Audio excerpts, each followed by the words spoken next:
تیسری قسم سے وہ اعمال و افعال تعلق رکھتے ہیں جو بنیادی اعمال کی تکمیل کرتے ہیں یا انہیں سنوارتے نکھارتے ہیں، مثلا پیسنا اور پکانا زراعت کے لیے، دھونا اور سینا لباس کے لیے، وغیرہ وغیرہ۔ انسانی جسم کے اعضاء سے مشابہت، دنیاوی زندگی سے تعلق رکھنے والے یہ افعال انسانی جسم کے اعضاء سے کافی مشابہت رکھتے ہیں۔ جس طرح انسانی جسم کے وجود کے لیے اس کے اعضاء ضروری ہیں، اسی طرح دنیا کے قیام کے لیے یہ اعمال ضروری ہیں۔ دنیاوی اعمال کی طرح انسانی جسم کے اجزاء بھی تین طرح کے ہیں۔ ایک بنیادی اعضاء ہیں جیسے دل، جگر اور دماغ وغیرہ۔ دوسرے وہ اعضاء ہیں جو بنیادی اعضاء کے تابع اور معاون ہیں جیسے معدہ، رگیں، شریانیں، پٹھے اور نسیں وغیرہ۔ تیسرے وہ اعضاء ہیں جن سے اعضاء کی تکمیل ہوتی ہے یا زینت ملتی ہے جیسے ناخن، انگلیاں، بھویں اور بال وغیرہ۔ دنیاوی اعمال میں افضلیت کا مسئلہ، ان صنعتوں اور پیشوں میں سے اعلیٰ اور افضل بنیادی پیشے ہیں۔ ان میں بھی سیاست سب سے افضل ہے کیونکہ انسانوں کے باہمی تعلق اور اجتماعی زندگی کا دار و مدار سیاست پر ہے۔ اس لیے یہ ضروری ہے کہ جو لوگ اس خدمت سے وابستہ ہوں ان میں دوسری خدمات سے وابستہ لوگوں کی بنسبت زیادہ کمال ہونا چاہیے۔ یہی وجہ ہے کہ سیاست کار دوسرے پیشہ وروں سے خدمت لیتے ہیں اور انہیں اپنا تابع سمجھتے ہیں۔ بندگان خدا کی اصلاح اور دنیا و زندگی میں ان کی رہنمائی، صحیح رہنمائی کے لیے سیاست کے 4 مراتب ہیں۔ پہلی سیاست جو سب سے اعلیٰ و افضل ہے، انبیاء علیہم الصلاۃ والسلام کی سیاست ہے۔ ان کا حکم عام و خاص پر ظاہر و باطن ہر طرح نافذ العمل ہوتا ہے۔ دوسری سیاست خلفاء، حکام اور بادشاہوں کی ہے جس کا حکم عام اور خاص سب پر ہے مگر صرف ظاہر پر، باطن پر نہیں۔ تیسری سیاست ان علماء کی ہے جو اللہ اور اس کے دین کا علم رکھتے ہیں۔ ان کا حکم صرف خاص لوگوں کے باطن پر ہے۔ عام لوگوں کا فہم اس درجے کا نہیں ہوتا کہ وہ ان سے استفادہ کر سکیں، اور نہ علماء کو عوام کے ظاہر پر تصرف کرنے کا اختیار حاصل ہوتا ہے۔ چوتھی سیاست واعظوں کی ہے۔ ان کا حکم صرف عوام کے باطن پر ہوتا ہے۔ ان چاروں سیاستوں میں نبوت کے بعد اشرف و اعلیٰ علم کی تعلیم، لوگوں کو مہلک عادتوں اور بری خصلتوں سے بچانا، انہیں اچھے اخلاق اور اخروی سعادت کی راہ دکھانا ہے، اور تعلیم کی غرض و غایت بھی یہی ہے۔ تعلیم کی افضلیت کا ایک اور سبب، تعلیم کو ہم نے اور افعال و اعمال کی بنسبت افضل بتلایا ہے۔ اس کی وجہ یہ ہے کہ کسی پیشے کا شرف 3 چیزوں سے جانا جاتا ہے، یا تو اس قوت سے جس سے اس کی معرفت حاصل ہوتی ہے، مثلا عقلی علوم لغوی علوم سے افضل ہیں اس لیے کہ حکمت عقل سے معلوم ہوتی ہے اور لغت کان کے ذریعے سننے سے۔ یہ ظاہر ہے کہ قوت عاقلہ قوت سامعہ سے افضل ہے، اس لیے وہ چیز بھی افضل ہوگی جو عقل سے معلوم ہو۔ دوسری چیز جس سے کسی صفت یا پیشے کی افضلیت سمجھ میں آتی ہے وہ یہ ہے کہ اس کا فائدہ عام ہو۔ مثلا کھیتی کی افادیت زرگری کے مقابلے میں کھیتی سے نہ صرف انسان بلکہ جانور بھی فائدہ اٹھاتے ہیں۔ زرگری کے برخلاف کہ اس کے فوائد حیوانوں کو تو کیا عام انسانوں کو بھی حاصل نہیں ہیں۔ تیسری چیز جس سے کسی پیشے کے شرف کا پتہ چلتا ہے وہ محل ہے، یعنی وہ چیز جس میں اس پیشے کا عمل ہو۔ مثلا زرگری دباغت کے پیشے سے افضل ہے کیونکہ سنار زرگر تو سونے پر عمل کرتا ہے اور چمڑا پکانے والا چمڑے پر عمل کرتا ہے۔ ان تینوں اصولوں کی روشنی میں آپ تعلیم کا جائزہ لیں تو شرف اور افضلیت کے یہ تینوں اسباب اس میں موجود پائیں گے، اس لیے کہ دینی علوم جنہیں راہ آخرت کے ادراک کا ذریعہ بھی کہا جا سکتا ہے کا سمجھنا فہم و بصیرت کی گہرائی پر موقوف ہے۔ یہاں اس امر کی وضاحت ضروری نہیں کہ عقل تمام انسانی صفات کے مقابلے میں ارفع و اعلیٰ ہے، جیسا کہ کتاب العلم کے آخری باب میں ہم یہ حقیقت بیان کریں گے۔ چنانچہ عقل ہی سے انسان اللہ کی دی ہوئی امانت کا بار اٹھاتا ہے اور اسی کے ذریعے قرب الہی کے حصول میں کامیاب ہوتا ہے۔ تعلیم کے فائدے کی عمومیت بھی ظاہر ہے۔ بلا شبہ تعلیم کا بڑا فائدہ آخرت کی سعادت ہے۔ تعلیم کا محل کے افضل ہونے میں بھی شبہ نہیں، کیونکہ علم انسان کے دل میں تصرف کرتا ہے۔ ظاہر ہے کہ زمین پر موجود تمام مخلوق میں سب سے افضل انسان ہے، اور انسان کے اعضاء میں سب سے اعلیٰ عضو اس کا دل ہے۔ معلم دل کی تطہیر و اصلاح اور تہذیب نفس میں مشغول رہتا ہے اور اس کی اللہ تک رہنمائی کرتا ہے۔ خلاصہ یہ نکلا کہ علم سکھلانا اللہ کی عبادت بھی ہے اور اس کی خلافت بھی، اور یہ خلافت زیادہ عرفہ و اعلیٰ ہے کیونکہ اللہ تعالیٰ نے عالم کے دل کو اپنی خاص صفت علم سے نوازا ہے۔ گویا عالم کا دل اللہ تعالیٰ کے بہترین خزانوں کا محافظ ہے۔ نہ صرف یہ بلکہ اسے ان خزانوں میں سے ان لوگوں پر خرچ کرنے کی اجازت بھی ہے جو ضرورت مند ہیں۔ غور فرمائیں، اس سے بڑھ کر اور کون سا منصب ہو سکتا ہے کہ آدمی قرب الہی اور جنت الفردوس کی طرف مخلوق کی رہنمائی کے لیے اس کے اور خدا کے درمیان واسطہ ہو۔ دوسرا باب، پسندیدہ اور ناپسندیدہ علوم اور ان کے احکام۔ فرض عین علم۔ سرکار دو عالم صلی اللہ علیہ وسلم ارشاد فرماتے ہیں کہ علم کا حاصل کرنا ہر مسلمان کے لیے ضروری ہے۔ ایک اور موقع پر ارشاد فرمایا کہ علم حاصل کرو خواہ چین میں ہو۔ معلوم ہوا کہ علم ایسا بھی ہے جو ہر مسلمان کے لیے فرض عین کی حیثیت رکھتا ہے، لیکن اس میں علماء کا اختلاف ہے کہ فرض عین علم کون سا ہے۔ یہ اختلاف اتنا زیادہ ہے کہ 20 سے زائد فریق اس میں اپنی الگ الگ رائے رکھتے ہیں۔ ہم سب کی تفصیل بیان نہیں کریں گے۔ اختلاف کا ماحصل صرف اتنا ہے کہ ہر فریق نے صرف اس علم کو واجب قرار دیا ہے جس سے وہ وابستہ ہے۔ مثلا متکلمین علم کلام کو واجب قرار دیتے ہیں کیونکہ باری تعالی کی وحدانیت اور اس کی ذات و صفات کا علم اسی سے ہوتا ہے۔ فقہا کے نزدیک علم فقہ واجب ہے کیونکہ اس علم کے ذریعے حلال و حرام کا پتہ چلتا ہے اور جائز و ناجائز معاملات کا علم ہوتا ہے۔ علم فقہ سے ان کے نزدیک وہ مسائل و احکام مراد ہیں جن کی ہر ایک کو ضرورت پیش آتی ہے، نہ کہ وہ معاملات جو شاذ و نادر پیش آتے ہیں۔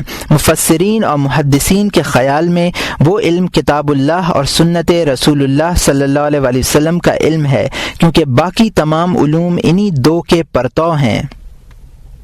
صوفیہ کی رائے میں علم تصوف وجوب کا درجہ رکھتا ہے۔ پھر صوفیہ میں بھی کئی گروہ ہیں۔ بعض لوگ کہتے ہیں کہ وہ علم مراد ہے جسے انسان اپنی حالت اور خدا کے ہاں اپنے مقام کا ادراک کر سکے۔ بعض حضرات کہتے ہیں کہ اس علم کا تعلق اخلاص سے ہے، نیز نفس کی فتنہ انگیزیوں سے واقفیت، شیطانی وسوسوں اور فرشتوں کے الہام میں امتیاز کرنا بھی اسی علم کا حصہ ہے۔ کچھ دوسرے لوگ اسے باطنی علم قرار دیتے ہیں۔ ان کے خیال میں یہ چند ایسے مخصوص لوگوں پر واجب ہے جو اس کے اہل ہیں۔ ان حضرات نے لفظ ہر مسلمان کے عموم کو بدل ڈالا اور اپنے لیے خاص کر لیا۔ ابو طالب مکی رحمۃ اللہ علیہ فرماتے ہیں کہ اس سے مراد وہ علم ہے جس کا ذکر اس حدیث میں ہے، بنی الاسلام علی خمس، شہادت ان لا الہ الا اللہ، آخر تک، اور یہ بخاری و مسلم کی حدیث ہے۔ اسلام کی بنیاد 5 چیزوں پر ہے۔ اول اس کی گواہی دینا کہ اللہ کے سوا کوئی معبود نہیں، آخر تک۔ اس حدیث سے معلوم ہوتا ہے کہ واجب یہی 5 چیزیں ہیں، چنانچہ وہ علم بھی واجب ہونا چاہیے جس سے ان کے عمل کی کیفیت کا علم ہو۔ حقیقت کیا ہے؟ اب ہم وہ بات بیان کرنا چاہتے ہیں جن پر طالبان حق کو یقین کرنا چاہیے اور جسے کسی شک کے بغیر قبول کر لینا چاہیے۔ وہ علم جسے فرض عین کہا جا سکتا ہے، ہم پیش لفظ کی ایک عبارت میں اس طرف اشارہ کر چکے ہیں۔ چنانچہ ہم نے لکھا ہے کہ علم کی 2 قسمیں ہیں، علم معاملہ، علم مکاشفہ۔ حدیث میں ہر علم کو ہر مسلمان کے لیے ضروری قرار دیا گیا ہے، وہ علم معاملہ ہے۔ وہ معاملات جن کا ایک عاقل بالغ شخص مکلف اور پابند قرار دیا گیا ہے 3 ہیں۔ پہلا اعتقاد، دوسرا عمل اور تیسرا ترک عمل۔ چنانچہ کوئی عاقل آدمی احتلام کی بنا پر یا عمر کی راہ سے دن کو چاشت کے وقت بالغ ہوا، اسے چاہیے کہ وہ سب سے پہلے شہادت کے دونوں کلمے یعنی لا الہ الا اللہ محمد رسول اللہ سیکھے اور ان کے معنی سمجھے۔ اس کے لیے ان دونوں کلموں کا سیکھنا اور ان کے معنی سمجھنا واجب ہے، نہ کہ بحث و تکرار کرنا یا دلائل لکھ کر ان کا یقین کرنا۔ لیکن یہ ضروری ہے کہ وہ ان کلموں کی تصدیق اس طرح کرے کہ کسی قسم کا شک یا تردد باقی نہ رہے۔ اتنی بات بعض اوقات بحث و تمہیس اور دلائل کے بغیر بھی محض سننے سے حاصل ہو جاتی ہے۔ بحث و تمہیس اور دلائل کی جستجو اس لیے ضروری نہیں کہ حضرت صلی اللہ علیہ وآلہ وسلم نے عرب کے اجڑ باشندوں سے محض تصدیق و اقرار ہی کو کافی سمجھا ہے، دلائل کی ضرورت محسوس نہیں کی ہے۔ بہرحال اگر آدمی اس وقت اتنا جان لے تو یہ کافی ہوگا۔ اس وقت جو علم اس کے لیے فرض عین تھا وہ کلموں کا سیکھنا اور ان کے معنی سمجھنا تھا، اور کوئی چیز اس سے فرض نہیں تھی، چنانچہ اگر وہ ان دونوں کلموں کی تصدیق کے بعد مر جائے تو بلا شبہ اللہ تعالی کا اطاعت گزار بندہ کہلائے گا اور اسے نافرمان کہنا صحیح نہ ہوگا۔ کلمہ شہادت کی تصدیق کے بعد جو چیزیں اس پر واجب ہوں گی وہ مختلف حالات میں مختلف ہوں گی۔ پھر یہ بھی ضروری نہیں کہ ہر شخص پر یکساں طور پر واجب ہوں، بلکہ بعض لوگ ان سے مستثنی بھی ہو سکتے ہیں۔ ایسا اعتقاد، عمل اور ترک عمل تینوں میں ممکن ہے۔ فعل کی مثال یہ ہے کہ بالفرض وہ شخص چاشت کے وقت سے ظہر تک زندہ رہے تو ظہر کا وقت شروع ہو جانے کی بنا پر ایک نیا واجب اس پر یہ ہوگا کہ وہ طہارت اور نماز کے مسائل سیکھے۔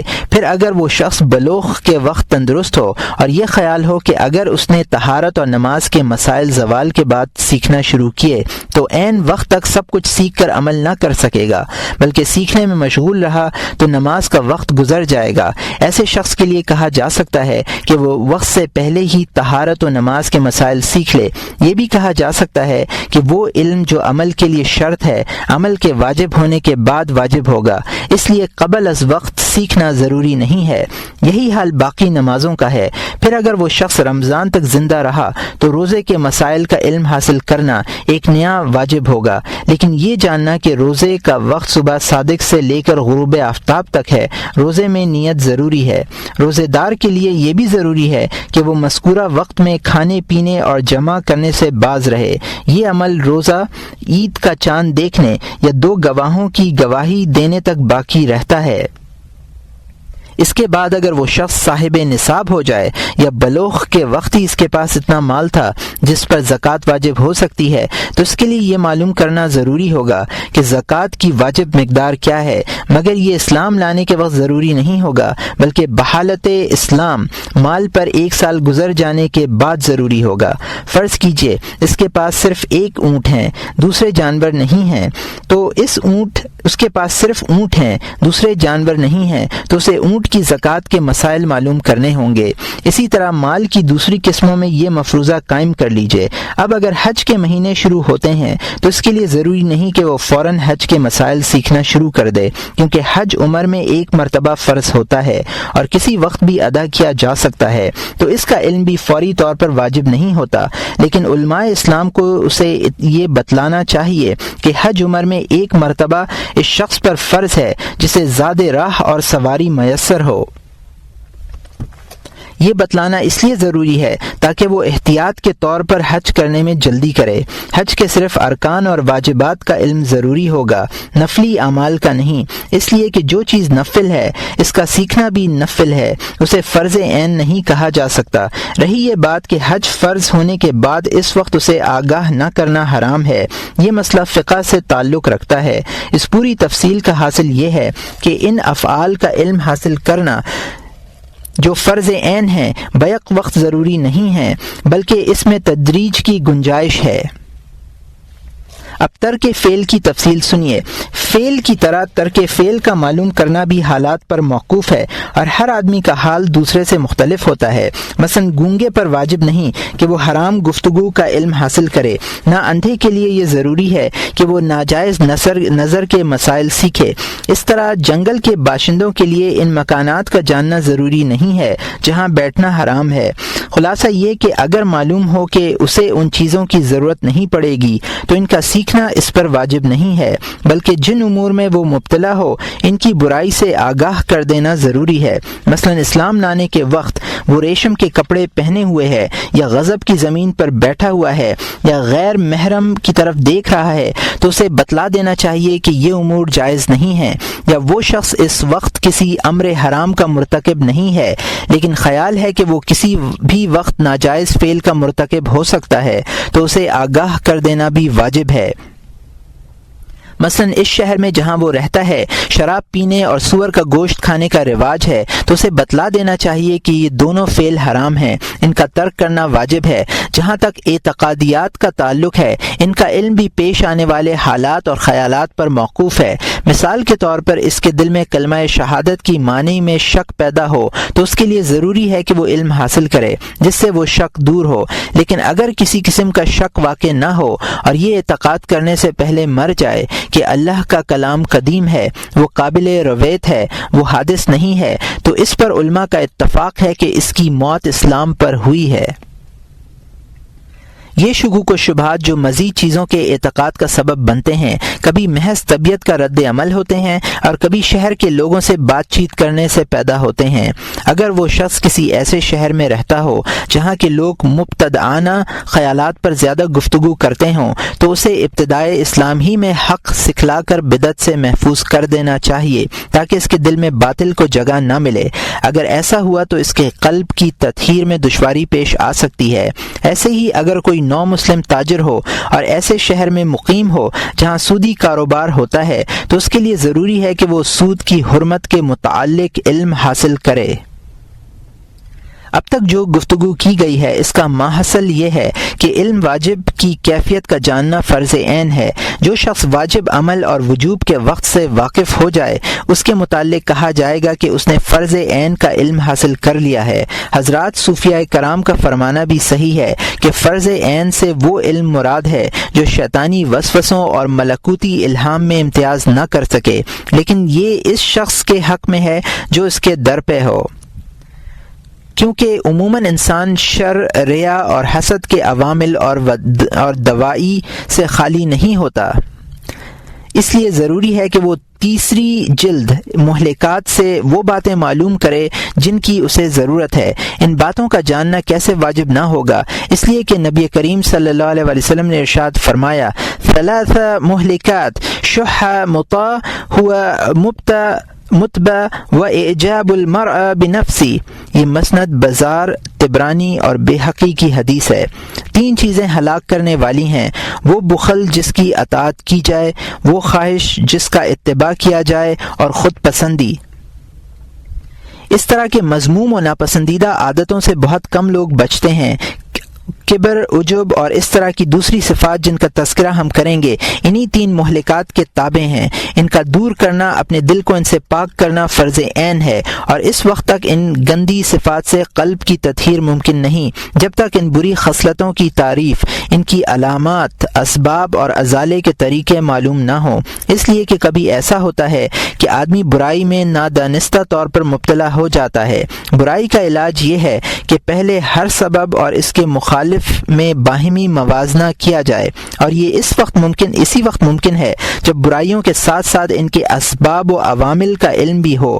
معلوم ہوا کہ مہلک عادتوں اور ان کے اسباب کا جاننا بھی فرض عین ہے۔ احیاء علوم دین کی جلد سوم میں ہم نے جو کچھ لکھا ہے وہ سب فرض عین ہے۔ لوگ لایانی امور میں مشغول ہونے کی وجہ سے اسے چھوڑے بیٹھے ہیں۔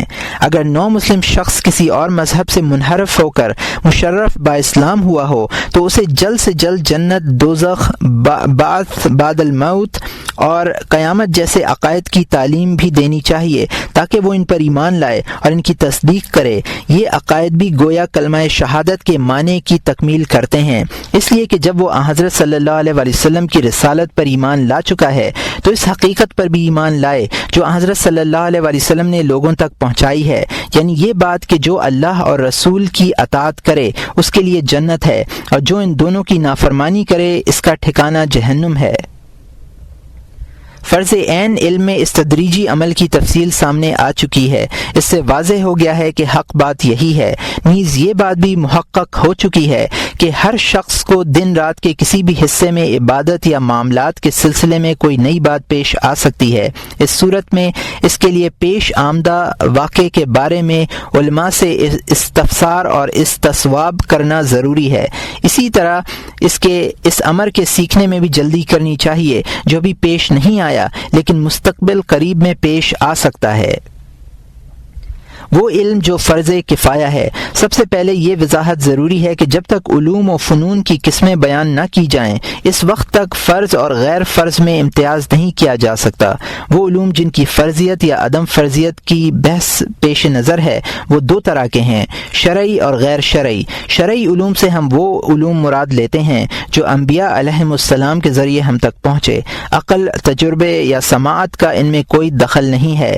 علم الحساب، علم طب، علم اللغت شرعی علوم نہیں ہیں، کیونکہ ان سے پہلے کا تعلق عقل سے ہے، دوسرے کا تجربہ اور تیسرے کا سماع سے ہے۔ غیر شرعی علوم۔ غیر شرعی علوم بھی 3 قسمیں ہیں۔ پہلا پسندیدہ علوم، دوسرا ناپسندیدہ علوم، تیسرے مباح۔ پسندیدہ علوم وہ ہیں جن سے دنیاوی زندگی کے مصالح وابستہ ہیں، جیسے علم طب اور علم حساب۔ ان میں سے بعض علوم فرض کفایہ کی حیثیت رکھتے ہیں اور بعض صرف اچھے ہیں، فرض نہیں ہیں۔ فرض کفایہ وہ علوم ہیں جو دنیاوی نظم کے لیے ناگزیر ہیں، جیسے طب تندرستی اور صحت کی سلامتی کے لیے ضروری ہے، یا حساب کے خرید و فروخت کے معاملات، وصیتوں کی تکمیل اور مال وراثت کی تقسیم وغیرہ میں لازمی ہے۔ یہ علوم ایسے ہیں کہ اگر شہر میں ان کا کوئی جاننے والا نہ ہو تو تمام اہل شہر کو پریشانیوں کا سامنا کرنا پڑے گا۔ تاہم ان میں سے اگر ایک شخص بھی ان علوم کو حاصل کر لے تو باقی لوگوں کے ذمے سے یہ فرض ساقط ہو جاتا ہے۔ یہاں اس پر تعجب نہ کرنا چاہیے کہ صرف طب اور حساب کو فرض کفایہ قرار دیا گیا ہے، اس لیے کہ ہم نے جو اصول بیان کیے ہیں اس کی روشنی میں بنیادی پیشے جیسے پارچہ بانی، زراعت اور سیاست بھی فرض کفایہ کی حیثیت رکھتے ہیں، بلکہ سینہ پرونا اور پچھنے لگانا بھی فرض کفایہ ہیں کہ اگر شہر بھر میں کوئی فاسد خون نکالنے والا نہ ہو تو جانوں کی ہلاکت کا خوف رہتا ہے۔ ہم یہ کہتے ہیں کہ جس نے بیماری دی ہے اس نے دوا بھی اتاری ہے اور علاج کا طریقہ بھی بتلایا ہے، پھر کیوں نہ ہم اس سے فائدہ اٹھائیں۔ بلا وجہ اپنے آپ کو ہلاکت کی نظر کرنا جائز نہیں ہے، اس لیے پچھنے لگانے کا علم بھی فرض کفایہ ہے۔ یہاں یہ بھی سمجھنا چاہیے کہ طب اور حساب کا صرف وہ حصہ فرض کفایہ کی حیثیت رکھتا ہے جس سے انسانی ضرورتیں پوری ہو جاتی ہیں۔ طب اور حساب کی باریکیوں کا علم محض پسندیدہ ہے، فرض کفایہ نہیں ہے۔ غیر شرعی علوم ہیں، یہ غیر شرعی علوم ہیں۔ ناپسندیدہ علوم یہ ہیں: پہلا جادوگری، دوسرا شعبدہ بازی، تیسرا وہ علم جس سے دھوکہ وغیرہ ہو۔ مباح علوم یہ ہیں: پہلا شعر و شاعری اگر وہ اخلاق سوز نہ ہو، دوسرا تاریخ یا دیگر تاریخی علوم۔ ان صورتوں کی روشنی میں دوسرے ناپسندیدہ یا مباح علوم و فنون کو قیاس کیا جا سکتا ہے۔ شرعی علوم۔ شرعی علوم جن کا بیان کرنا مقصود ہے سب کے سب پسندیدہ ہیں، لیکن کبھی ایسا ہوتا ہے کہ غلطی سے کبھی کسی غیر شرعی علم کو شرعی سمجھ لیا جاتا ہے، اس لیے فی الحال ہم شرعی علوم کی بھی 2 قسمیں کرتے ہیں: پسندیدہ اور ناپسندیدہ۔ پسندیدہ علوم شرعیہ میں بھی کچھ علوم بنیادی حیثیت کے حامل ہیں، کچھ فروعی ہیں، کچھ ایسے ہیں جنہیں شرعی علوم کا مقدمہ قرار دے لیجئے، اور کچھ ان کا تکملہ یا تتمہ کہے جا سکتے ہیں۔ کل 4 طرح کے علوم ہوئے۔ بنیادی علوم شرعیہ بھی 4 ہیں: پہلا کتاب اللہ، دوسرا سنت رسول اللہ صلی اللہ علیہ وآلہ وسلم، تیسرا اجماع امت، چوتھا آثار صحابہ۔ ان چاروں میں سے پہلے 2 کا بنیادی ہونا کسی وضاحت کا محتاج نہیں ہے۔ جہاں تک اجماع امت کا سوال ہے وہ اس لیے بنیادی ہے کہ اس سے سنت پر دلالت ہوتی ہے، مگر اس کا درجہ تیسرا ہے۔ آثار صحابہ کا علم بھی بنیادی ہے کیونکہ اس سے بھی سنت کا علم ہوتا ہے، اس لیے کہ صحابہ رضوان اللہ علیہم اجمعین وہ لوگ ہیں جنہوں نے نزول وحی کا مشاہدہ کیا ہے اور حالات کے قرائن سے وہ باتیں معلوم کی ہیں جو دوسروں کو معلوم نہیں۔ کیا عجب ہے کہ اگر وہ باتیں ضبط تحریر میں لائی جائیں تو عبارت ان کا احاطہ نہ کر سکے۔ اسی لیے علماء نے صحابہ کی اقتداء اور ان کے اقوال و افعال سے استدلال کو امت کے حق میں مفید سمجھا ہے، تاہم یہ اقتداء مخصوص حالات میں خاص شرط کے ساتھ ہوگی۔ یہاں اس شرط کی تفصیل بیان کرنا ہماری گفتگو کے دائرے میں نہیں آتا۔ فروعی علوم شرعیہ ایسے علوم ہیں جو مذکورہ بالا 4 بنیادی علوم سے سمجھ آتے ہیں۔ ایسا نہیں کہ یہ علوم اصل علوم کے مقتضائے الفاظ سے سمجھ آتے ہوں، بلکہ ان معانی سے سمجھ آتے ہیں جن کا عقل ادراک کرتی ہے۔ اس سے فہم کا دائرہ وسیع تر ہوتا ہے، چنانچہ بولے ہوئے الفاظ کی بنیاد پر وہ باتیں بھی سمجھ لی جاتی ہیں جس کے لیے وہ لفظ استعمال نہ کیا گیا ہو۔ مثال کے طور پر ایک حدیث میں ہے: لا یقضی القول القاضی وهو غضبان، یہ بخاری اور مسلم کی حدیث ہے۔ قاضی غصے کی حالت میں فیصلہ نہ دے۔ اس حکم سے یہ بھی سمجھ میں آتا ہے کہ جس وقت قاضی پیشاب کا دباؤ محسوس کر رہا ہو یا درد و تکلیف میں مبتلا ہو، اس وقت بھی فیصلہ نہ سنائے۔ یہ فروعی علوم جن کا ہم ذکر کر رہے ہیں دو طرح کے ہیں۔ ان میں سے ایک کا تعلق دنیاوی مسالے سے ہے، اس علم کی تدوین فقہی کتابوں میں ہوئی اور فقہا اس علم کے ذمہ دار ہیں، وہ دنیا کے علماء ہیں۔ دوسرے کا تعلق آخرت کی بہتری سے ہے، اس علم میں قلب کے احوال اور اس کی اچھی یا بری عادتوں سے بحث کی جاتی ہے۔ خدا کی مرضیات و نامرضیات بھی اسی علم کے دائرے میں آتی ہیں۔ اس کتاب احیاء علوم دین کی آخری 2 جلدوں میں اسی علم کی تفصیل ہے جو کیفیت عبادات یا معاملات میں دل سے اعضاء پر منتقل ہوتی ہے، اور اس کا جاننا بھی اسی علم میں داخل ہے۔ وہ اس کتاب کی پہلی 2 جلدوں میں مذکور ہے۔ شرعی علوم کی تیسری قسم میں وہ علوم شامل ہیں جنہیں علوم شرعیہ کا مقدمہ یا اعلیٰ کہا جا سکتا ہے، جیسے علم لغت اور علم نحو وغیرہ۔ یہ دونوں علم قرآن پاک اور حدیث رسول صلی اللہ علیہ وسلم کے اعلے ہیں۔ حالانکہ لغت اور نحو بذات خود شرعی علوم نہیں، لیکن ان کا سیکھنا ضروری ہے، کیونکہ رسول کریم صلی اللہ علیہ وسلم کی شریعت عربی زبان میں نازل ہوئی اور ہر شریعت کا حال اس کی زبان سے ظاہر ہوتا ہے۔ اسی لیے عربی زبان کا سیکھنا شرعی علوم کی تحصیل کے لیے اعلیٰ یا ذریعہ قرار پائے گا۔ علوم عالیہ میں کتابت بھی ہے، مگر فی الحقیقت یہ علم ضروری نہیں ہے، کیونکہ حضرت صلی اللہ علیہ وسلم امی تھے۔ اگر یہ فرض کر لیا جائے کہ جتنی باتیں سنی جاتی ہیں ان کا یاد کر لینا ممکن ہے تو لکھنے کی ضرورت ہی باقی نہیں رہتی، لیکن کیونکہ عموماً لوگ اس درجے ذہین اور ذکی نہیں ہوتے تو اس عذر کی بنا پر علم کتابت کا حاصل کرنا بھی ضروری ٹھہرا۔ شرعی علوم کی تیسری قسم تکمیلی علوم ہیں۔ ان میں سے کچھ علوم کا تعلق قرآن کریم سے ہے اور کچھ کا حدیث رسول صلی اللہ علیہ وسلم سے۔ قرآن کریم کے تکمیلی علوم میں بعض کا تعلق محض قرآنی الفاظ سے ہے، جیسے قرأت اور حروف کے مخارج کا علم۔ بعض تعلق معنی سے ہے، جیسے علم تفسیر۔ تفسیری علوم بھی نقل پر موقوف ہیں، محض زبان دانی کافی نہیں ہے۔ بعض کا تعلق قرآنی احکام سے ہے، جیسے ناسخ و منسوخ، عام و خاص، نص اور ظاہر کا علم۔ اس علم کو اصول فقہ کہتے ہیں۔ اس میں قرآنی آیات کے ساتھ ساتھ احادیث سے بھی بحث ہوتی ہے۔ حدیث کی تکمیلی علوم میں علم اسماء الرجال اور اصول حدیث وغیرہ شامل ہیں۔ اول الذکر میں راویوں کے نام و نسب، حالات و صفات سے بحث کی جاتی ہے۔ روایت کی صداقت و دیانت کا حال بھی معلوم کیا جاتا ہے تاکہ ضعیف حدیثوں کو قوی حدیثوں سے الگ کیا جائے۔ روات کی عمریں بھی دیکھی جاتی ہیں تاکہ مرسل مسند سے علیحدہ ہو جائے۔ جس علم سے حدیث رسول صلی اللہ علیہ وسلم کی یہ مختلف کیفیتیں معلوم ہوتی ہیں اسے علم اصول حدیث کہتے ہیں۔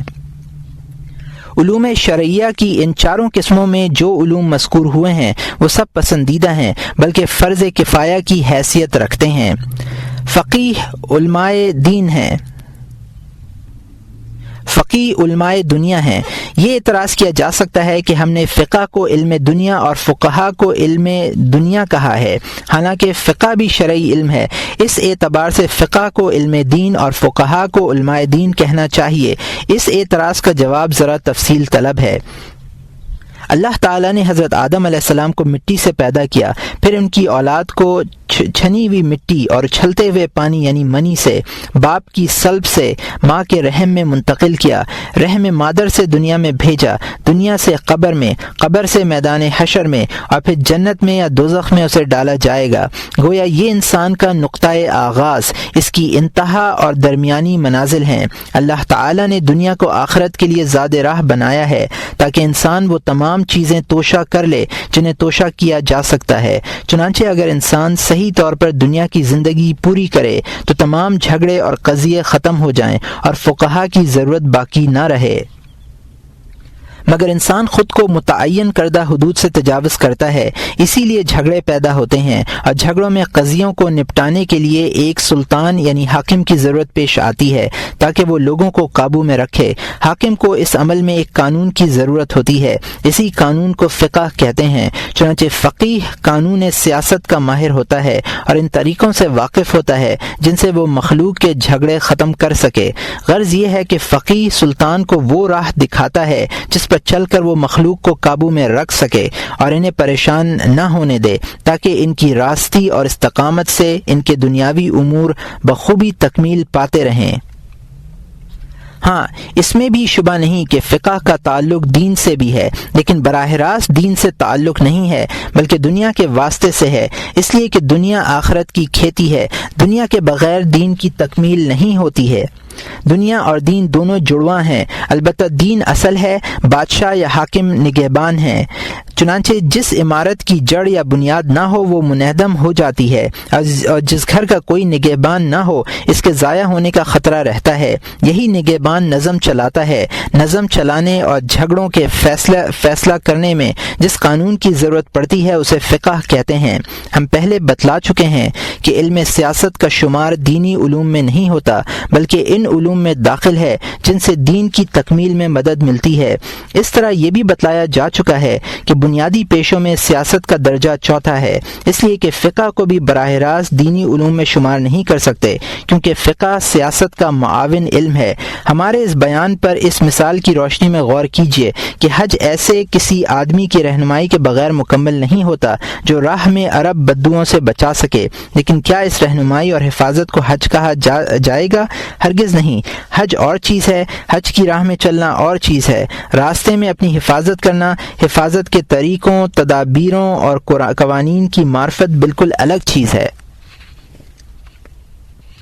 ہم نے جو یہ کہا کہ فن فقہ سیاست اور حفاظت کے طریقوں اور تدبیروں کا علم ہے، تو اس پر وہ روایت دلالت کرتی ہے جو سند کے ساتھ مروی ہے۔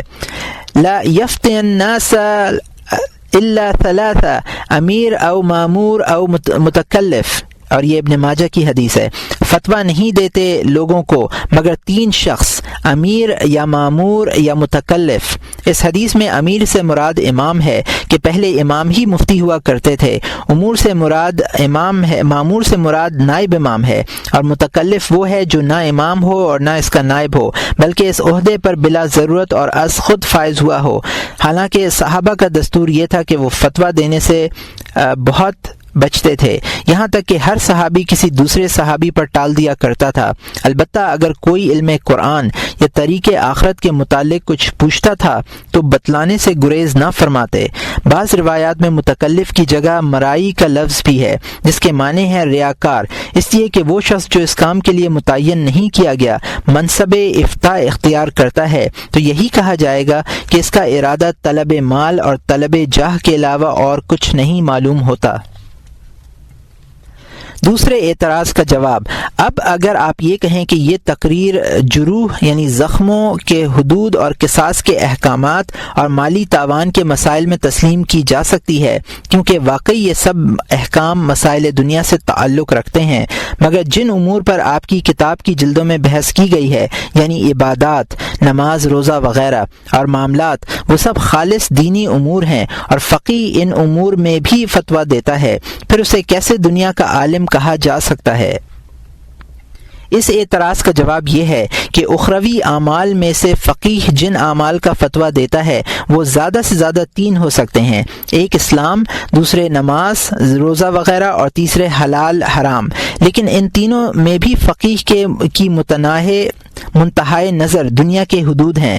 اس کی نظر دنیا کی حدود سے آخرت کی طرف تجاوز نہیں کرتی، اور جب ان تینوں میں فقیہ کا یہ حال ہو تو دوسرے امور کے بارے میں کیا کہا جا سکتا ہے؟ وہ تو کھلے طور پر دنیاوی امور ہیں۔ مثال کے طور پر اگر فقیہ اسلام کے باب میں کچھ کہے گا تو زیادہ سے زیادہ یہ کہے گا کہ اس کا اسلام درست ہوا اور اس کا اسلام درست نہیں ہوا، یا یہ کہ مسلمان ہونے کی شرائط یہ ہیں، لیکن اس میں بھی وہ صرف زبان پر حکم لگائے گا، دل اس کے اختیار سے باہر ہے، اس لیے کہ حضرت صلی اللہ علیہ وآلہ وسلم نے اصحاب سیف و سلطنت کو دل کی حکومت سے برطرف رکھا ہے۔ چنانچہ ایک صحابی نے اس شخص کو قتل کر دیا جو زبان سے کلمہ اسلام ادا کر چکا تھا، مگر نبی صلی اللہ علیہ وآلہ وسلم نے اسے پسند نہیں فرمایا۔ صحابی نے یہ عذر پیش کیا کہ اس نے تلوار کے خوف سے کلمہ پڑھا تھا، تو آپ صلی اللہ علیہ وآلہ وسلم نے ارشاد فرمایا ہلا شققت عن قلبی، اور یہ مسلم شریف کی حدیث ہے، کیا تو نے اس کا دل چیر کر دیکھا تھا؟ یہ حقیقت ہے کہ فقیہ تلواروں کے سائے میں اسلام کی صحت کا حکم لگاتا ہے، حالانکہ وہ جانتا ہے کہ تلوار سے اس کی نیت واضح نہیں ہوئی ہے اور نہ اس کے دل پر سے پردہ جہالت دور ہوا ہے۔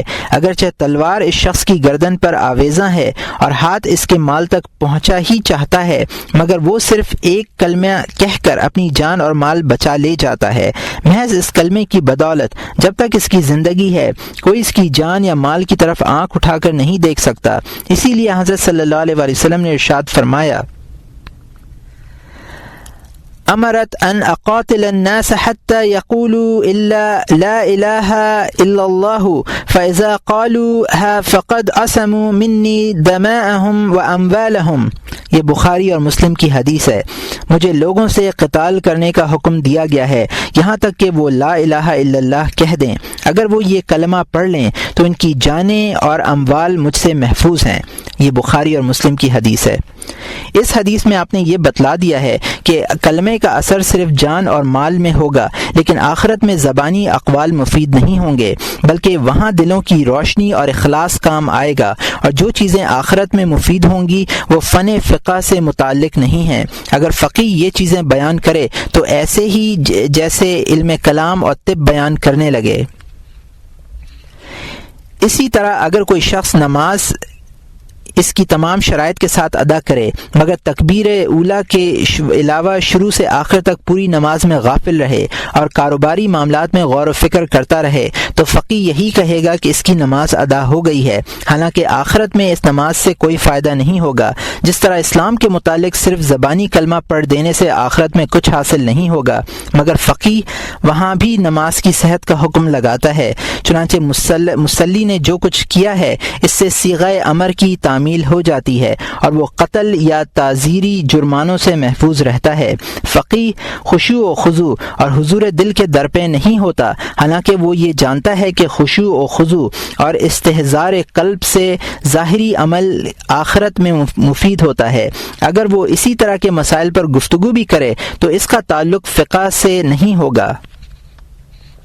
زکوٰۃ کے باب میں بھی فقیہ کی نظر اس پہلو پر ہوتی ہے جس سے حاکم کا مطالبہ اس کی ذمہ باقی نہ رہے، یعنی ایسا کوئی پہلو کہ اگر زکوٰۃ دینے والا زکوٰۃ دینے سے انکار کر دے اور بادشاہ زبردستی گرفتار کر لے تو اس پر یہ حکم ہو کہ وہ زکوٰۃ سے بری الذمہ ہے۔ روایت ہے کہ قاضی ابو یوسف رحمۃ اللہ علیہ سال کے آخر میں اپنا مال اپنی بیوی کو دے دیا کرتے تھے، اس کا مال اپنے نام ہبہ کرا لیتے تھے کہ زکوٰۃ ساقط ہو جائے۔ یہ بات کسی نے امام ابو حنیفہ رحمۃ اللہ علیہ سے نقل کی۔ آپ نے فرمایا کہ ایسا کرنا فقہی طور پر تو صحیح ہے، یہ صرف دنیاوی حیلہ ہے، مگر آخرت میں اس کا ضرر اور گناہوں کے ضرر سے بڑھ کر ہے، اور اسی طرح کا علم مضر کہلاتا ہے۔ حلال اور حرام کے باب میں یہ تسلیم کرتے ہیں کہ حرام سے بچنا دین کی بات ہے، دنیا کی نہیں، لیکن ورع یعنی حرام سے بچنا کے 4 درجے ہیں۔ پہلے درجے میں وہ ورع ہے جو گواہوں کی عدالت کے لیے شرط کے طور پر مطلوب ہے، اگر یہ نہ ہو تو وہ شخص گواہ، قاضی یا حاکم نہیں بنایا جا سکتا۔ اسی طرح کا ورع تو صرف یہ ہے کہ آدمی ظاہر کے حرام سے بچا رہے۔ دوسرے درجے میں صالحین کا ورع ہے، یعنی ان چیزوں سے بچنا جن میں حرام و حلال دونوں کا احتمال موجود ہے۔ حضرت صلی اللہ علیہ وآلہ وسلم ارشاد فرماتے ہیں دع ما یریبک الا ما لا یریبک، اور یہ ترمذی کی حدیث ہے، اس چیز کو ترک کر دو جو تمہیں شک میں ڈالے، اس شخص کے بدلے میں جو تمہیں شک میں نہ ڈالے۔ اس حدیث کا مطلب یہ ہے کہ آدمی مشتبہ اور مشکوک چیز چھوڑ دے اور وہ چیز اختیار کر لے جس میں کوئی شک نہ ہو، اور یہ ترمذی کی حدیث ہے۔ ایک موقع پر آپ صلی اللہ علیہ وسلم نے ارشاد فرمایا الا ثم حواز القلوب، اور یہ بحقی کی حدیث ہے۔ گناہ دلوں میں کھٹکنے والا ہوتا ہے۔ تیسرے درجے میں متقین کا ورع ہے۔ یہ لوگ بسا اوقات حلال چیز بھی اس لیے چھوڑ دیتے ہیں کہ اسے حرام تک پہنچنے کا خوف رہتا ہے۔ چنانچہ حضرت صلی اللہ علیہ وسلم فرماتے ہیں لا يكون الرجل من المتقين حتى يدع ما لا باس به مخافة مما به باس، اور یہ ترمذی، ابن ماجہ اور حاکم کی حدیث ہے۔ آدمی متقی نہیں ہوتا جب تک کہ وہ چیز نہ چھوڑ دے جس میں مذائقہ نہیں، اس چیز کے خوف سے جس میں مذائقہ ہے۔ متقین کی ورع کی مثال یہ ہے کہ کوئی شخص لوگوں کے حالات محض اس خوف سے بیان نہ کرے کہ کہیں غیبت نہ ہو جائے، یا مرغوب چیزیں اس لیے نہ کھائے کہ ان کے کھانے سے زیادہ سرور نہ ہو جائے، جس سے ممنوع چیزوں کے کھانے کی نوبت آ سکتی ہے۔ چوتھے درجے میں صدیقین کا ورع ہے، اور وہ یہ ہے کہ انسان اللہ تعالیٰ کے علاوہ ہر چیز سے منہ پھیر لے، اس ڈر سے کہ کہیں کوئی لمحہ زندگی کا ایسا نہ گزر جائے جس میں خداوند تعالیٰ کی قربت زیادہ نہ ہو، اگرچہ اسے اس بات کا یقین ہوتا ہے کہ اس میں حرام کے ارتکاب کی نوبت نہیں آئے گی۔ ورع کے ان چاروں مراتب ہیں۔ فقیہ کی نظر میں صرف گواہوں اور قاضیوں کے ورع پر ہے، یا ان امور پر ہے جن سے ان کی عدالت متاثر اور مجروح ہوتی ہے۔ اس طرح کے ورع کے یہ معنی ہرگز نہیں کہ اس نے کوئی ایسا فعل نہ کیا ہو جس پر آخرت میں گرفت ہو سکتی ہے۔ حضرت صلی اللہ علیہ وسلم نے حضرت وابصہ رضی اللہ تعالی عنہ سے ارشاد فرمایا استفت قلبک وان افتوک وان افتوک وان افتوک، اور یہ مسند احمد کی حدیث ہے۔ اپنے دل سے فتویٰ لو اگرچہ وہ تمہیں فتویٰ دیں، لیکن وہ تمہیں فتویٰ دیں اگرچہ وہ تمہیں فتویٰ دیں۔ اس پوری گفتگو کا ماحصل یہ ہے کہ فقیہ کی نظر اس دنیا پر رہتی ہے جس میں راہ آخرت کی فلاح و کامیابی ہے۔ اگر وہ کبھی دل کے حالات یا آخرت کے معاملات سے متعلق کچھ کہتا بھی ہے تو محض کسی اور وجہ سے، جیسا کہ کبھی فقہ کی کتابوں میں طب، حساب یا کلام کی مباحث آ جائیں، یا نحو اور شاعری میں حکیمانہ مباحث مل جائیں۔ یہی وجہ ہے کہ حضرت سفیان ثوری رحمۃ اللہ علیہ، جو ظاہری علوم کے امام ہیں، فرمایا کرتے تھے کہ اس علم یعنی علم فقہ کا حصول زاد آخرت نہیں ہے۔ موصوف کی یہ رائے حقیقت پر مبنی ہے، اس لیے کہ تمام علماء کی ایک ہی رائے ہے کہ علم کی فضیلت تو یہ ہے کہ اس کے مطابق عمل کیا جائے۔ اس شخص کی حماقت میں کیا شبہ ہے جو اس علم کو، جس میں زہار، لعان، بے، سلم، اجارہ اور بے صرف کے مسائل بھی ہیں، یہ سمجھ کر سیکھے کہ اس سے اللہ تعالی کی قربت نصیب ہوگی۔ طاعات کے باب میں عمل دل اور اعضاء دونوں سے ہوتا ہے، چنانچہ شرف اسی عمل کو حاصل ہے۔ اب اگر یہ کہا جائے کہ آپ نے طب اور فقہ کو برابر کیسے قرار دے دیا، یہ تسلیم کہ طب ذریعہ صحت ہونے کی بنا پر دنیا سے بھی متعلق ہے اور اس پر دین کی سلامتی کا بھی مدار ہے، مگر مسلمانوں کا اجماع اس پر ہے کہ یہ دونوں علم برابر نہیں ہو سکتے۔ اس کے جواب میں ہم یہ عرض کریں گے کہ ان میں برابری ضروری نہیں ہے، بلکہ دونوں میں کچھ فرق ہے۔ فقہ حسب ذیل 3 وجوہات کی بنا پر طب سے افضل ہے۔ پہلی وجہ تو یہ ہے کہ فقہ علم شرعی ہے، یعنی نبوت سے ماخوذ ہے، جبکہ طب شرعی علم نہیں ہے۔ دوسری وجہ یہ ہے کہ راہ آخرت کے مسافروں میں سے کوئی اللہ کا بندہ ایسا نہیں ہے جسے فقہ کی ضرورت نہ ہو، اس کی ضرورت بیمار اور صحت مند دونوں کو رہتی ہے، جبکہ طب کی ضرورت صرف بیماروں کو ہوتی ہے، صحت مندوں کے مقابلے میں بیمار کم ہی ہوتے ہیں۔ تیسری وجہ یہ ہے کہ علم فقہ علم آخرت یعنی باطن کے علم سے وابستگی رکھتا ہے، کیونکہ فقہ کا مقصد یہ ہے کہ اعضاء کے اعمال کی نگرانی کی جائے، اور اعضاء کے اعمال کا مدار دل کی صفات و عادات پر ہے۔ اچھے اعمال اچھی عادات سے جنم لیتے ہیں اور برے اعمال بری عادات سے۔ ثابت ہوا کہ اعضاء اور دل میں گہرا رشتہ ہے۔ جہاں تک صحت اور مرض کا تعلق ہے، ان کا مطمع نظر مزاج اور خلطوں یعنی خون، بلغم، سودا، صفرا کی صفات ہیں، جن کا تعلق بدن سے ہے نہ کہ دل سے۔ حاصل کلام یہ ہے کہ اگر فقہ کا موازنہ طب سے کیا جائے تو فقہ افضل ہے، اور علم طریق آخرت سے کیا جائے تو ثانی الذکر یعنی علم طریق آخرت افضل ہے۔ علم طریق آخرت کی تفصیل۔ واضح ہو کہ علم طریق آخرت کی دو قسمیں ہیں، علم مکاشفہ اور علم معاملہ۔ علم مکاشفہ، اس علم کا نام علم باطن بھی ہے۔ یہ علم دوسرے علوم کی غایت اور منتہا ہے۔ بعض عارفین نے لکھا ہے کہ ہمیں اس شخص کے سوء خاتمے کا اندیشہ ہے جو اس علم سے بہرہور نہیں ہوا یا اس کا کوئی حصہ اسے نہیں ملا۔ اس علم کا کم سے کم حصہ یہ ہے کہ اس کی صداقت و حقانیت کا اعتراف کیا جائے اور یہ تسلیم کیا جائے کہ جو لوگ اس کے اہل ہیں انہیں یہ علم حاصل ہے۔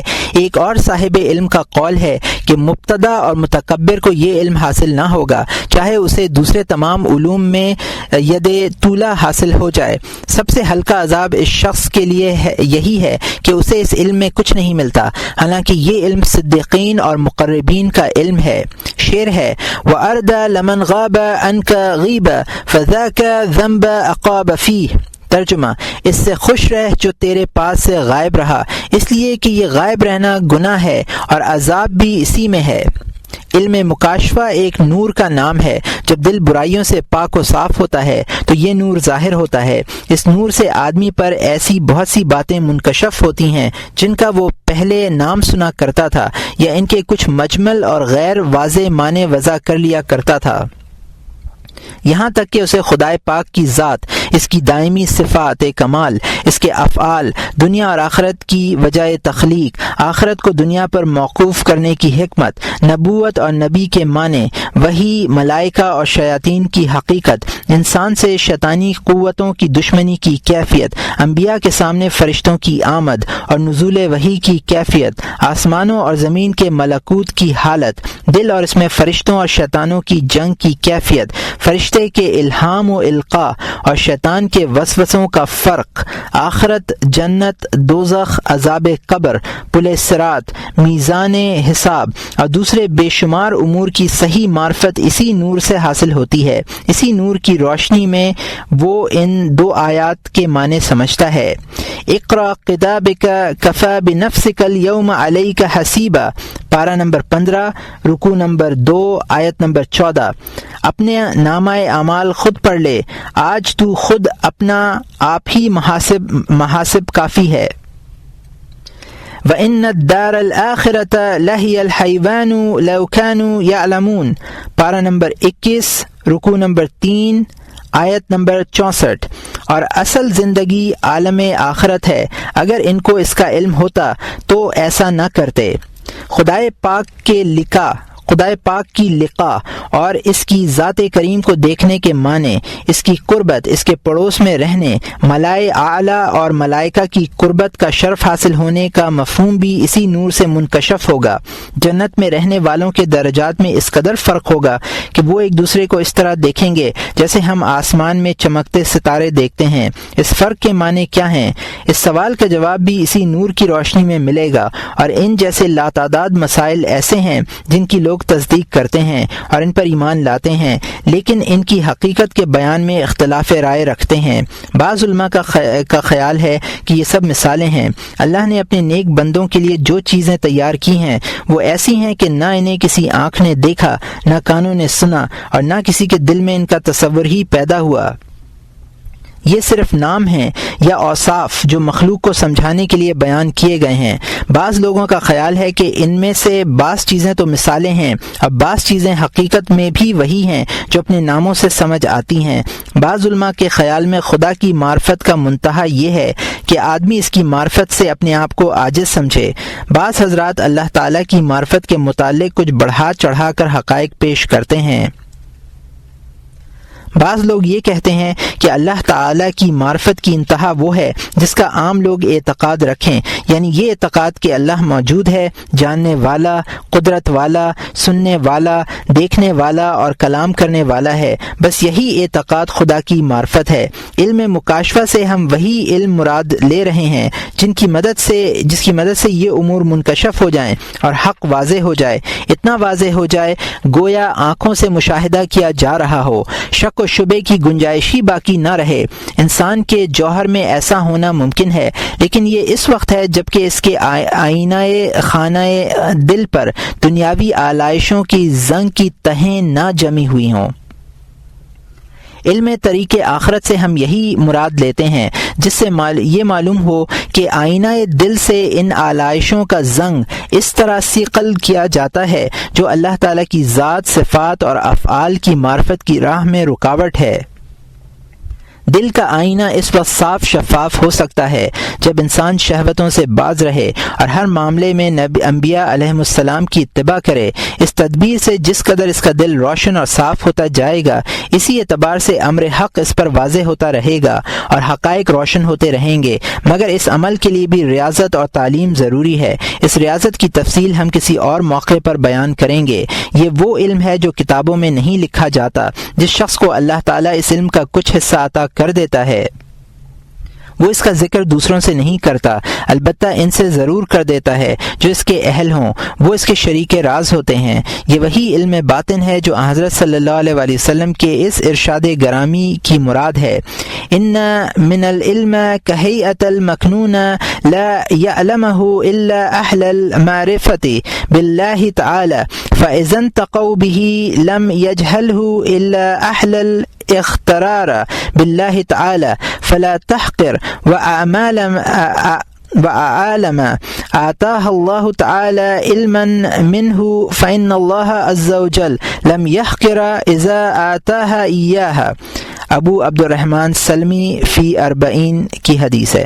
بعض علوم حیت مکنون کی طرح ہیں جنہیں صرف وہ لوگ جانتے ہیں جو اللہ کی معرفت رکھتے ہیں۔ جب وہ ان علوم کا اظہار کرتے ہیں تو صرف وہی لوگ انہیں نہیں سمجھ پاتے جو اللہ تعالی کی نسبت مغالطے میں مبتلا ہیں۔ جس عالم کو اللہ تعالیٰ نے اس کا علم دیا ہو اس کو حقیر مت سمجھو، اس لیے کہ اللہ نے بھی اس کو حقیر نہیں سمجھا کیونکہ اس کو وہ علم عطا فرمایا ہے۔ علم معاملہ دل کے احوال اور کیفیات کا علم ہے۔ ان احوال و کیفیات میں کچھ پسندیدہ ہوتے ہیں جیسے صبر، شکر، خوف، رجا، رضا، زہد، تقوی، توکل، سخاوت، اللہ تعالیٰ کے احسانات کی معرفت، حسن معاملہ، خدا تعالیٰ کے بارے میں حسن ظن، خوش خلقی، حسن معاشرت، صدق، اخلاص وغیرہ۔ ان احوال و کیفیات کی حقائق و اوصاف، اسباب و علامات، نتائج و ثمرات کا جاننا اور ان کیفیات میں سے جو کیفیت کمزور پڑ گئی ہے اسے تقویت دینے یا جو ختم ہو گئی ہو اسے واپس لانے کے طریقوں کا جاننا بھی علم آخرت ہے۔ دل کی بعض کیفیات و احوال ناپسندیدہ ہوتے ہیں جیسے مفلسی کا خوف، تقدیر سے ناراضگی، کینہ پروری، حسد، نفاق، حب جاہ، دنیا میں عیش کرنے کے لیے زیادہ طویل زندگی کی خواہش، تکبر، ریاکاری، غصہ، شیخی، دشمنی، بغض، لالچ، بخل، حرص، عمرہ کی تعظیم، فقراء کی توہین، فخر، مفاخرت، حق بات سے انکار، لایانی چیزوں میں اشغال، زیادہ بولنے کی خواہش، لوگوں کا قطع کلام کرنا، دنیا کے لیے زیب و زینت اختیار کرنا، دنیا میں سستی کرنا، اپنے نفس کو بڑا سمجھنا، اپنی برائیوں سے قطع نظر کر کے لوگوں کی عیبجوئی کرنا، دل کا فکر، آخرت اور خوف الہی سے خالی ہونا، ذرا سی رسوائی پر شدید انتقام لینا، حق کے لیے انتقام میں کمزوری دکھانا، باطن کی دشمنی کے لیے ظاہر کو دوست بنانا، جو کچھ اللہ نے عطا کیا ہے اس کے چھیننے کے سلسلے میں عذاب خداوندی سے غافل ہو جانا، اپنی اطاعت پر بھروسہ کرنا، مکر، فریب، خیانت، زیادہ جینے کی توقع، شقاوت قلبی، سخت کلامی، دنیا کی زندگی سے خوشی، اس کی جدائی سے ملال، مخلوق سے محبت، ان کی جدائی سے وحشت، ظلم، عجلت پسندی، شرم و حیا کی کمی، رحم کا فقدان اور اس طرح کی دوسری عادتیں، یہ سب دل کی صفات ہیں۔ باقی سب برائیاں، منکرات اور فواحش انہی سے جنم لیتے ہیں۔ ان کیفیات و صفات کے حقائق، اسباب، نتائج اور طریقہ ہائے علاج کا معلوم کرنا بھی علم آخرت ہے، اور یہ علماء آخرت کے مطابق فرض عین ہے۔ جو شخص اس علم سے روگدانی کرے گا قیامت میں بادشاہ حقیقی کے قہر سے ہلاک ہوگا۔ جس طرح ظاہری اعمال سے روگدانی کرنے والے لوگ فقہائے دنیا کے فتووں کے مطابق بادشاہان دنیا کی تلوار سے ہلاک ہوتے ہیں۔ فقہائے دنیا اور علماء آخرت، اس تفصیل سے یہ بات واضح ہو گئی ہے کہ فرض عین علوم میں فقہائے دنیا کی نظر دنیا کی بہتری پر ہوتی ہے اور علماء آخرت کی نظر آخرت کی بہتری پر۔ چنانچہ اگر کسی فقیہ سے توکل یا اخلاص کے متعلق پوچھا جائے یا سوال کیا جائے کہ ریا سے بچنے کی کیا صورت ہے، تو وہ اس سوال کے جواب میں خاموشی اختیار کرے گا، حالانکہ یہ جاننا اس پر بھی فرض عین ہے۔ اگر اس کا علم حاصل نہ کرے گا تو آخرت میں ہلاک ہوگا، لیکن اگر اس فقیہ سے لعان، زہار، گھڑ دوڑ، تیر اندازی وغیرہ کے مسائل دریافت کیے جائیں تو ایسی باریکیاں پیدا کرے گا کہ صدیوں تک ان میں سے کسی کی ضرورت پیش نہ آئے، اور اگر پیش بھی آئے تو دنیا ان کے بتانے والوں سے خالی نہ ہو۔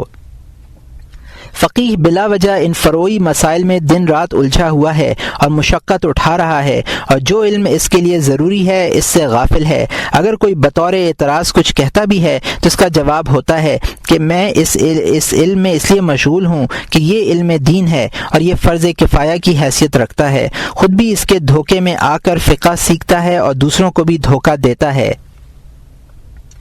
ہر عقل مند شخص سمجھتا ہے کہ اگر اس کی نیت یہی ہوتی کہ فرض کفایہ سیکھ کر حق امر ادا کر رہا ہے تو اسے فرض عین کو فرض کفایہ پر ترجیح دینی چاہیے تھی، بلکہ فرض کفایہ صرف فقہ ہی نہیں ہے، اور علوم بھی ہیں۔ مثلا بعض شہر ایسے ہیں جہاں ذمی کفار طبیب ہیں جو فقہی احکام اتباع سے متعلق ہیں، ان میں کفار کی شہادت قبول نہیں کی جاتی، مگر وہ اس کے باوجود طب نہیں سیکھتا بلکہ کوشش کرتا ہے کہ زیادہ سے زیادہ اختلافی اور نزاعی مسائل سیکھے۔ حالانکہ شہر اس طرح کے فتوے لکھنے والوں سے بھرے پڑے ہیں۔ آخر اس کا کیا سبب ہے کہ جس فرض کفایہ علم کے جاننے والے کثرت سے ہیں اور اس پر سب ٹوٹے پڑ رہے ہیں، اور جس فرض کفایہ علم کے جاننے والے کم اور بہت کم ہیں، اس کی طرف توجہ نہیں ہے۔ ہمارے خیال میں تو صرف ایک ہی سبب ہے کہ طب پڑھنے کے بعد اوقاف اور وصایا کی تولیت، یتیموں کے مال کی نگرانی، عہدہ قضا، سرکاری اثر و رسوخ، ہمسروں پر برتری اور دشمنوں پر غلبہ حاصل نہیں ہوتا۔ افسوس صد افسوس، علماء سو کی غلطیوں سے دین مٹ گیا۔ ہم اللہ تعالی سے دعا کرتے ہیں کہ وہ ہمیں ایسی غلطیوں سے بچائے جس میں اس کی خفگی اور شیطان کی ہنسی ہو۔ علماء ظاہر کا اعتراف، علماء ظاہر میں سے جو لوگ اہل ورع تھے وہ علماء باطن اور ارباب قلوب کی فضیلتوں کا اعتراف کیا کرتے تھے۔ روایت ہے کہ حضرت امام شافعی رحمۃ اللہ علیہ شیبان چرواہے کے سامنے اس طرح بیٹھتے تھے جس طرح اپنے استاد کے سامنے کوئی طفل مکتب بیٹھتا ہے، اور ان سے پوچھتے کہ فلاں فلاں معاملے میں ہم کیا کریں۔ لوگ امام شافعی رحمۃ اللہ علیہ سے کہتے تھے کہ آپ جیسا شخص اس جنگلی سے پوچھتا ہے؟ آپ فرماتے کہ جو کچھ تم نے نہیں سیکھا وہ اس نے سیکھا ہے۔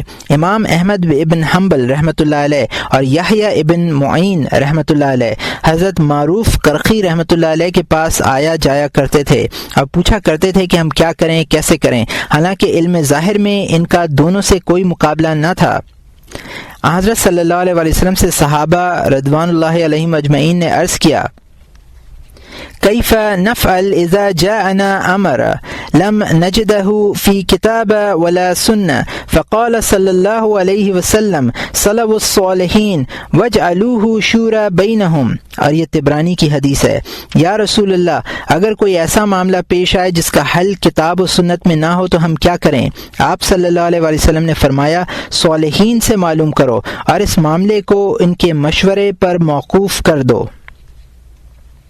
اسی لیے کہا گیا ہے کہ علماء ظاہر زمین اور ملک کی زینت ہیں اور علماء باطن آسمان اور ملکوت کی۔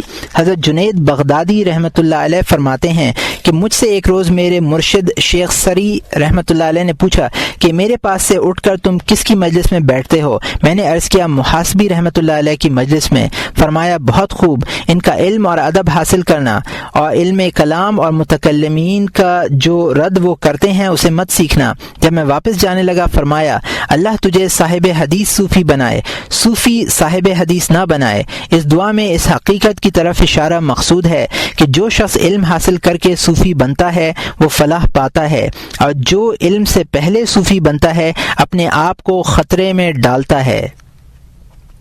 علم کلام اور فلسفہ کو علوم کی اقسام میں ذکر نہ کرنے کی حکمت۔ اب اگر یہ کہا جائے کہ آپ نے علوم کی قسموں میں کلام اور فلسفے کا ذکر نہیں کیا ہے اور نہ یہ بتلایا کہ وہ اچھے علوم میں شمار ہیں یا برے علوم میں، اس کی کیا وجہ ہے؟ اس سلسلے میں عرض ہے کہ علم کلام میں جتنے بھی مفید دلائل ہیں وہ سب قرآن و حدیث میں موجود ہیں۔ جن دلائل کا ماخذ قرآن و حدیث نہیں ہے وہ یا تو مبتدعانہ اور فاسد خیالات ہیں یا مختلف فرقوں کی نزاعی بحثیں ہیں۔ یہ سب لایانی اور لغو باتیں ہیں، ایسی ہیں جن کا قرن اول یا دور صحابہ میں کوئی وجود نہیں تھا۔ اگرچہ اس دور میں اس طرح کے مسائل کی طرف توجہ دینا بھی بدعت سمجھا جاتا تھا، لیکن اب وقت کے تقاضوں کے ساتھ ساتھ یہ حکم بھی بدل گیا ہے۔ اس طرح کی بدعتیں بکثرت پھیل گئی ہیں جو قرآن و سنت کے تقاضوں سے میل نہیں کھاتی، اور ایسے لوگ پیدا ہو گئے ہیں جو ان بدعات کی اشاعت میں پیش ہیں۔ اس لیے اب اس طرح کے علوم سیکھنے کی نہ صرف یہ کہ اجازت ہے بلکہ ان کا سیکھنا فرض کفایہ بھی ہے، مگر اتنا ہی سیکھنا ضروری ہے جس سے کسی ایسے بدعتی کا مقابلہ کیا جا سکے جو اپنی بدعات کی طرف مائل کرنے کی کوشش میں مصروف ہو، اور اس کی متعینہ حدود شرائط کی تفصیل ہم کتاب العلم کے 3 باب میں بیان کریں گے۔ جہاں تک فلسفے کا تعلق ہے وہ مستقل کوئی علم نہیں ہے، اور اس کی 4 شاخیں ہیں، ایک حساب اور عقلیدس۔ ان کے بارے میں ہم یہ بیان کر چکے ہیں کہ یہ دونوں علم جائز ہیں، تاہم ان لوگوں کو جن کے بہکنے کا خوف ہو ان علوم کی تحصیل سے روکا جائے گا۔ ہم نے دیکھا ہے کہ بہت سے لوگ ان فنون میں مہارت حاصل کرنے کے بعد بدعت کی طرف مائل ہو جاتے ہیں۔ ضعیف اعتقاد لوگوں کو ان سے دور رکھنا ضروری ہے، جیسے چھوٹے بچوں کو گر کر ڈوبنے کے خوف سے نہر کے کنارے پر کھڑا نہیں ہونے دیا جاتا، یا نو مسلم کو اس خیال سے کفار کے ساتھ میل جول رکھنے سے روکا جاتا ہے کہ کہیں ان کی صحبت اثر نہ کر جائے۔ جو لوگ پختہ عقیدہ رکھتے ہوں ان کے لیے کوئی حرج نہیں ہے۔ فلسفہ کی دوسری شاخ منطق ہے۔ منطق میں دلیل اور حد کی تعریف اور شرائط سے بحث کی جاتی ہے۔ یہ دونوں چیزیں بھی علم کلام میں مل جاتی ہیں۔ الہیات فلسفے کی تیسری شاخ ہے۔ الہیات کا موضوع خدا پاک کی ذات و صفات ہیں، یہ بھی علم کلام ہی کا حصہ ہیں۔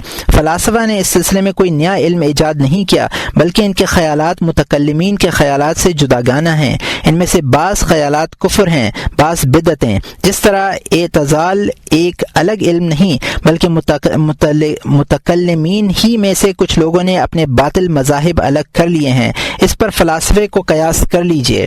فلسفے کی چوتھی شاخ طبیعیات ہے۔ طبیعیات کی بعض مباحث تو شریعت اور دین نے حق سے ٹکراتے ہیں، اس لیے ان پر علم کا اطلاق ہی صحیح نہیں ہے، بلکہ انہیں جہل کہنا زیادہ بہتر ہے۔ بعض مباحث میں اجسام کی صفات و خواص اور ان کے تغیرات موضوع بنتے ہیں۔ یہ مباحث طب سے مشابہت رکھتے ہیں۔ فرق یہ ہے کہ طبیب کی نظر انسانی بدن کی صحت یا مرض پر ہوتی ہے، اور طبیعیات والوں کی نظر انسانی جسم کے تغیر و حرکت پر، مگر طب کو طبیعیات پر فضیلت حاصل ہے، اس لیے کہ طب کی ضرورت ہے اور طبیعیات کی ضرورت نہیں ہے۔